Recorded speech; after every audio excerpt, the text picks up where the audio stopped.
Hello বন্ধুরা, সুস্মিতাস ক্রিয়েশনে তোমাদের সকলকে জানাই সুস্বাগত। তোমরা সবাই কেমন আছো? আশা করি ভালোই আছো। আর আজকে যে ভিডিওটা নিয়ে চলে এসেছি ওটা হচ্ছে সানডে স্পেশাল লাঞ্চ ভিডিও। তো খেতে বসে ভিডিও সেইভাবে করে উঠতে পারিনি, জাস্ট লাঞ্চের মেনুগুলো দেখানো আছে।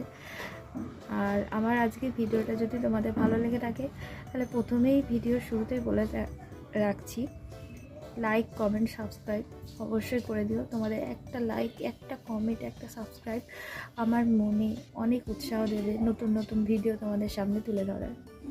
তো বন্ধুরা দেখো, আজকে যেহেতু সানডে, তো খাবারটা জাস্ট ধীরে সুস্থে একটু আরাম করে খেয়ে নিয়েছিলাম। আর লাঞ্চ মেনুতে কী কী ছিল একবার দেখে নাও। তো বন্ধুরা দেখো, সানডে স্পেশাল লাঞ্চ মেনু নিয়ে আজকে হাজির হয়ে গেছি। তো দেখে বুঝতেই পারছো, চিকেনের লাল লাল ঝোল, এক কড়াই, আর তার সঙ্গে ডুমো ডুমো করে কাটা আলু। আর চিকেনের ঝোলটা জাস্ট খেতে দারুণ হয়েছিল।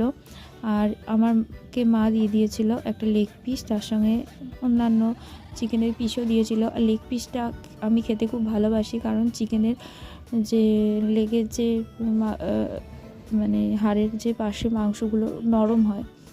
আর তার সঙ্গে ছিল ভাত, কাঁচা পেঁয়াজ, কাঁচা লঙ্কা, চিকেনের তো ঝোল দেখলেই লাল ঝোল, তার সঙ্গে ছিল পোস্ত তরকারি, বেগুন ভাজা আর টমেটো চাটনি।